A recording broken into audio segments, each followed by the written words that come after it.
नमस्कार किसान भाइयों, अगर आपने धान की रोपाई शुरू कर दी है, अब सोच रहे हैं कि पहली यूरिया कब डाला जाए, तो इस वीडियो को आखिर तक ज़रूर देखिए, क्योंकि आज मैं आपको ऐसी जानकारी देने वाला हूं जो शायद बहुत सारे कम यूट्यूबर आपको बहुत सारे कम वीडियो में बताते हैं, और वो भी हम आपको पूरी आसान तरीक़ा से समझाएंगे। दोस्तों, आज भी हज़ारों किसान रोपाई के तुरंत बाद यूरिया डाल देते हैं। उन्हें ये लगता है कि जितनी ज़्यादा यूरिया डालेंगे पौधा उतना ही ज़्यादा तेज़ी से बढ़ेगा, लेकिन यही सबसे बड़ी गलती हो जाती है। दोस्तों, यह गलती फसल का नुकसान कर देती है। कल्ला कम निकलता है, जो इसका ब्रांच है वो बहुत कम निकलता है, पौधा काफ़ी हद तक कमज़ोर हो जाती है और आखिर में उत्पादन भी काफ़ी हद तक घट भी जाता है। अगर आप चाहते हैं कि इस बार धान में ज़्यादा कल्ला कैसे निकाले, पौधा गहरा हरे रहे और कटाई के समय भरपूर बलियां भी निकले, तो इस वीडियो को बिल्कुल भी बीच में मत छोड़िए, क्योंकि आज मैं आपको बताऊंगा दोस्तों कि पहली यूरिया आपको कब डालनी चाहिए, अपना खेत में कितनी मात्रा में डालनी चाहिए, और सिंचाई से पहले डालें या बाद में डालें, खेत में पानी कितना होना चाहिए और कौन कौन सी गलतियां हमें कभी भी नहीं करनी चाहिए। तो मैं हूं आपका दोस्त दीपक और आप देख रहे हैं दोस्तों ओहदार फार्म यूट्यूब चैनल। अगर आप खेती से जुड़ी सही और वैज्ञानिक जानकारी पाना चाहते हैं तो चैनल ओहदार फार्म को सब्सक्राइब करके बेल आइकन ज़रूर दबाइए। तो चलिए शुरू करते हैं दोस्तों, बिना देरी किए हुए कि आज का ये वीडियो। किसान भाइयों, धान की रोपाई के बाद सबसे पहला सवाल यही रहता है कि पहली यूरिया खाद हमें कब डालना चाहिए। तो इसका सीधा और सही जवाब है दोस्तों कि रोपाई के तुरंत बाद कभी भी यूरिया नहीं डालनी चाहिए। जब पौधे को नई जगह लगाया जाता है तब उन्हें अपनी नई जड़ें बनाने में थोड़ा सा समय लगता है। इस समय पौधा खुद को मिट्टी में स्थापित करने में लगा रहता है।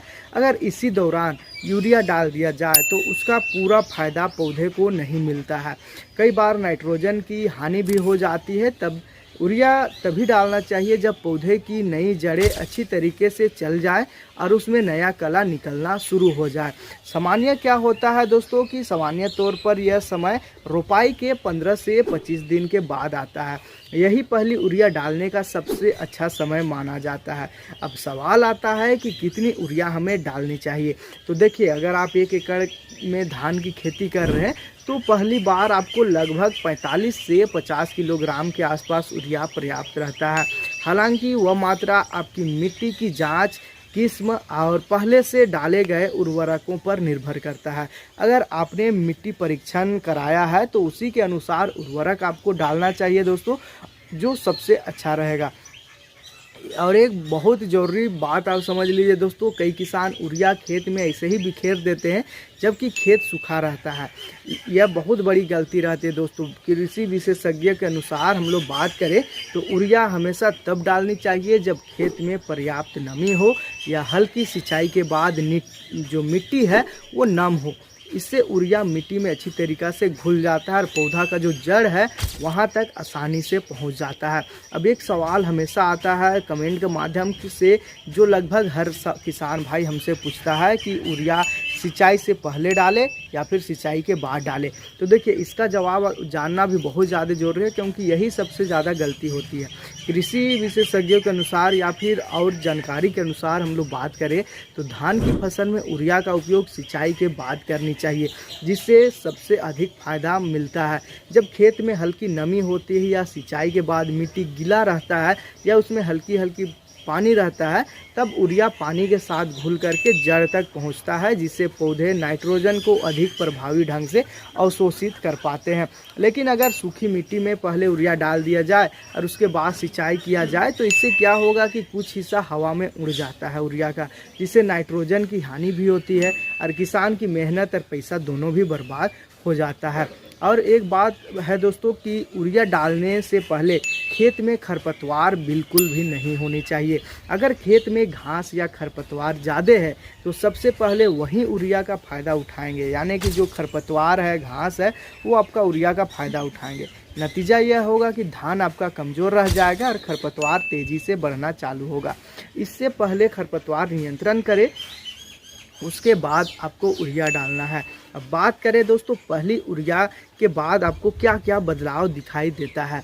तो देखिए, अगर आपने सही समय पर सही मात्रा में यूरिया दी है तो कुछ ही दिनों में पौधे का जो रंग है वो गहरा हरा होने लगता है, नए कल्ले तेज़ी से निकलते हैं और पौधा काफ़ी हद तक मजबूत भी बनता है और आगे चलकर ज़्यादा बालियाँ भी निकल जाता है और जिसका जो बालियाँ है वो भी बनने का संभावना काफ़ी हद तक बढ़ जाता है। यही वजह है कि पहली यूरिया को धान की सबसे महत्वपूर्ण टॉप ड्रेसिंग भी माना जाता है। लेकिन किसान भाइयों, केवल यूरिया डाल देने से ही काम पूरा नहीं होता है। खेत में पानी का सही प्रबंधन भी उतना ही ज़्यादा ज़रूरी है जितना खेत में बहुत ज़्यादा पानी भरकर नहीं रहना चाहिए और पूरी तरह सूखा भी आपको नहीं रखना चाहिए। हल्की नमी बना करके रखें, सबसे अच्छा रहता है ताकि पौधे आसानी से पोषक तत्व ले सके। अब मैं आपको कुछ ऐसी गलतियां भी बताने वाला हूं जो बहुत से किसान भाई हर साल कर देते हैं।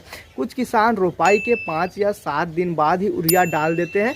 कुछ किसान एक ही बार में ज़रूरत से ज़्यादा यूरिया इसमें डाल देते हैं।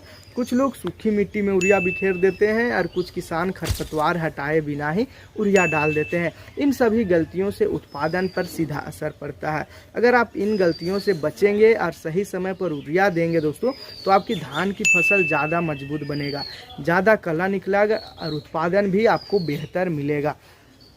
किसान भाइयों, खेती में सफलता किसी एक दवा या एक खाद से नहीं मिलता है, ये बात आप भी जानते होंगे। और देखिए, सफलता सही समय पर सही निर्णय लेने से मिलता है। इसलिए पहली यूरिया को हल्के में मत लीजिए। यही वह समय होता है जब धान की फसल अपनी असली बढ़वार शुरू करती है। अगर आपको यह जानकारी थोड़ा सा भी उपयोगी लगी हो दोस्तों, तो वीडियो को लाइक ज़रूर कर दीजिए। इसे अपने किसान भाइयों के साथ शेयर करें ताकि वे भी यूरिया डालने की सही जानकारी जान सके। मैं हूं आपका दोस्त दीपक और आप देख रहे हैं ओहदार फार्म। मिलते हैं दोस्तों आपको अगली और एक नई खेती की जानकारी की वीडियो के साथ। तब तक के लिए दोस्तों धन्यवाद। और आपका कोई भी सवाल है तो आप हमें कमेंट करके पूछ सकते हैं।